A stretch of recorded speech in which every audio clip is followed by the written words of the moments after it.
Bonjour, bienvenue sur la chaîne YouTube Scooter et Méca Boîte. Alors, aujourd'hui nous revoilà sur la V89 que je suis en train de démonter intégralement pour nettoyer. Et en démontant le moteur cet après-midi, j'ai fait une découverte qui m'a pas trop plu. Alors comme vous pouvez voir, il n'y a plus les cylindres blocs et je vais vous expliquer pourquoi. Alors, j'ai changé mes cylindres blocs il y a maintenant peut-être 2 mois. J'ai peut-être dû faire pas plus de 100 km avec. Et quand j'ai desserré l'axe du moteur cet après-midi, je me suis rendu compte que le cylindre bloc côté variateur, donc, alors, je m'excuse pour la qualité de la vidéo parce que c'est une vidéo improvisée qui n'était pas prévue. Alors, ici, normalement, il y a le cylindre bloc. Et quand je l'ai desserré, j'ai desserré le moteur, le cylindre bloc tournait dans le châssis. Sur le coup, je me demandais si c'était un problème du cylindre bloc ou un problème de mon châssis. Et là, je viens de retrouver le cylindre bloc d'origine de la mobilette qui était mort. Et j'avais plus la cale isothermique dedans. Et quand on met celui-là, là, il rentre en forçant. Ce qui est complètement logique, normalement. Vu qu'on doit le mettre avec l'outil. Le problème, c'est que celui que j'ai acheté sur la mobilette.net, c'était la marque Lothaire. Je le rentre en appuyant avec mon doigt, puis il transperce, en fait. Et s'il y avait que ça encore, ça irait. Et il m'est arrivé une petite surprise quand j'ai voulu démonter le cylindre bloc côté allumage. Alors, j'ai mis l'outil. Vu que je débute sur le changement des cylindres blocs, j'ai été voir la chaîne YouTube 100% Mobilette Tune Timer pour démonter les cylindres blocs, pour savoir comment se servir de l'outil.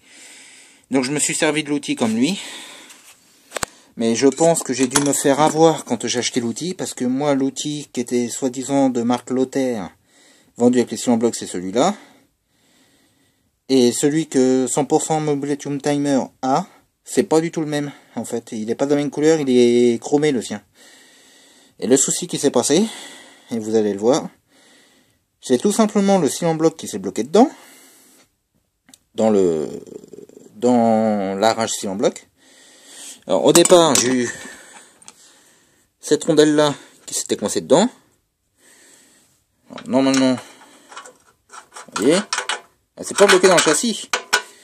Elle s'est carrément bloquée dans l'outil. Donc il a fallu que je chauffe. Avec ma lampe à braser, j'ai complètement vidé la bonbonne d'ailleurs. Pour l'enlever. Et là j'ai le cylindre bloc qui est coincé dedans. Donc j'ai arraché tout le caoutchouc. Et puis il va falloir que demain j'essaye de démonter d'essayer d'extraire la cage qui est dedans. Et si je peux pas l'extraire, je serai obligé de racheter un set complet. Parce que dans le coup, il va me falloir deux cylindres blocs, deux joints, deux cylindres blocs moteur. Et il va me falloir un outil. Le problème, c'est que, dans mon budget, c'est Lothaire, hein, parce que après les arraches cylindres blocs Busetti, là, c'est des cylindres blocs, des arraches à plus de 60 €, et il me faut quand même 2 cylindres blocs derrière. Donc je tiens à remercier la mobilette.net, parce que là je suis très déçu par leur truc. Là ça fait déjà quelques pièces que je prends pour la 89 et je suis emmerdé avec. Ça m'était jamais arrivé avant, pourtant ça fait déjà 2 ans que je prends des pièces chez eux pour la 89. J'ai jamais eu de problème avant. Et là ça fait déjà plusieurs pièces où je suis emmerdé. J'avais commandé pour le plateau, les cages à aiguilles de plateau, qui sont pas assez épaisses, donc actuellement j'en ai mis 2, mais il faudrait que j'en rajoute une 3e, parce que une cage à aiguille fait la moitié de celle d'origine. Alors le pire, ça a été les bacs de pédalier, qui là ne rentraient pas du tout dans le châssis. Même en chauffant le châssis ou en chauffant la bague, impossible de la rentrer. Là, franchement, ça m'énerve. C'est pour faire des pièces, déjà qu'on est emmerdé pour trouver des pièces pour nos mobilettes de collection. Si en plus on nous fait des pièces de merde, je vois pas l'intérêt. Hein. Personnellement, les cylindres blocs que j'avais avant, c'était des FDM. Je les ai changés parce que je trouvais qu'ils se bouffaient vite, mais sauf qu'ils ils se bouffaient vite, mais bon, ils ont quand même fait 6 mois les autres. Hein. Ceux-là, ils ont même pas fait 2 mois. La mobilette, elle roule quasiment pas. C'est pareil, c'est comme les soufflets de fourche là que j'ai changé il y a pas longtemps, qui déjà ne correspondent pas au modèle d'origine. Alors, ça c'est les derniers que j'ai changés, parce que ça fait déjà la deuxième paire. Hein. Alors je sais pas si on va voir sur la vidéo.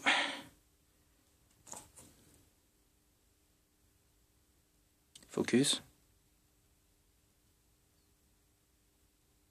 Et en fait, ils sont en train de craquer, on va peut-être mieux voir ici. Voilà, là, il est craqué. Et les anciens... Alors je voulais vous montrer les anciens soufflets de fourche, mais bon, c'était ceux-là. Hein. Et sur les deux, j'en ai un qui s'est carrément déchiré. Ah je crois que celui-là aussi, je croyais qu'il était en bon état celui-là, mais non, à première vue, il y a une entaille dessus. Et le premier, en fait, il s'était déchiré sur la côté où il y a le morceau plat, tout le long là. Et ceux-là, quand je dis qu'ils sont pas... Ils ne correspondent pas au modèle d'origine, parce que normalement le modèle d'origine, la partie plate là, elle n'y est pas. C'est rond, du haut, en bas. Voilà.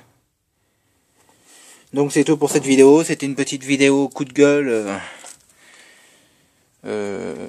Pour vous dire, si vous êtes en train de restaurer une mobilette, surtout n'achetez pas les cylindres blocs sur la mobilette.net. Enfin, je dis pas de pas acheter sur la mobilette.net, hein.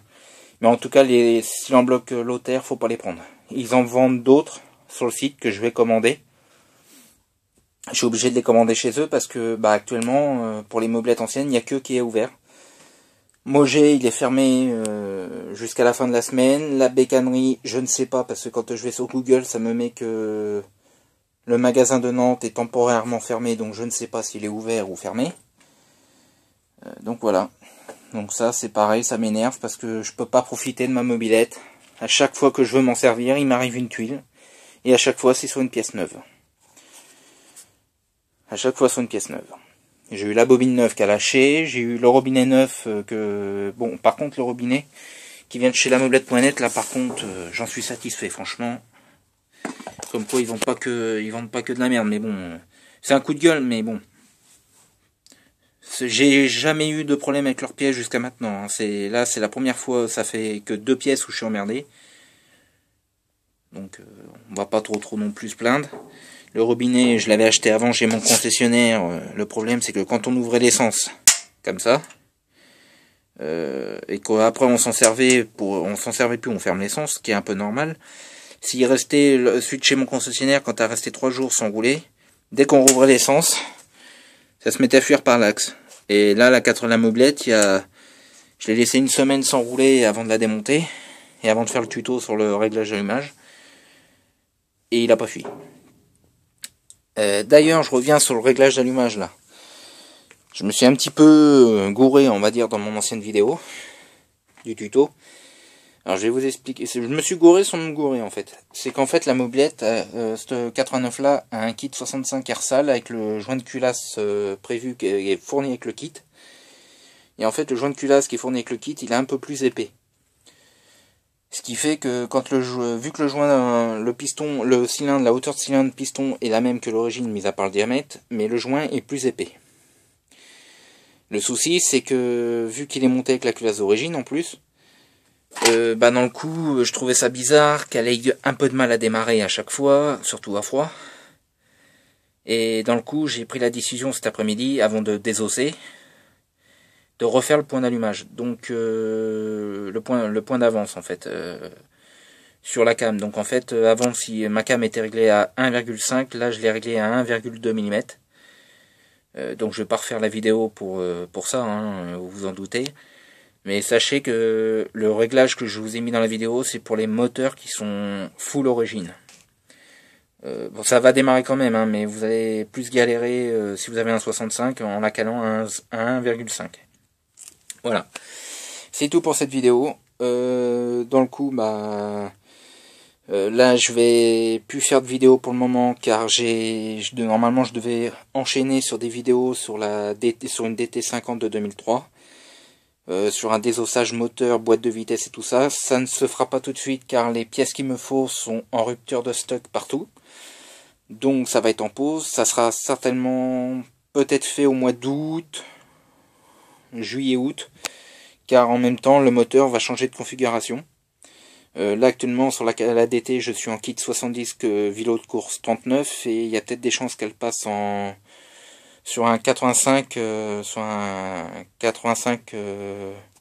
top perf, donc vélo course 44, donc ça sera le pack 85cc. Ça sera à voir, donc dans le coup je ferai mon problème de boîte de vitesse en même temps, je ferai tout en même temps, car je vais pas désosser le moteur pour changer les pièces qui sont dans la boîte, remonter le moteur et redémonter au mois d'août pour faire le 85. Vu que je serai obligé de changer le vélo pour le 85, je suis obligé de passer en course 44. Donc voilà, donc je vois là que j'ai déjà dépassé les 10 minutes, on va s'arrêter là. Donc vous pouvez venir me revoir sur ma chaîne YouTube Scooter et Mecha Boîte, vous pouvez vous abonner et liker. En attendant, à plus.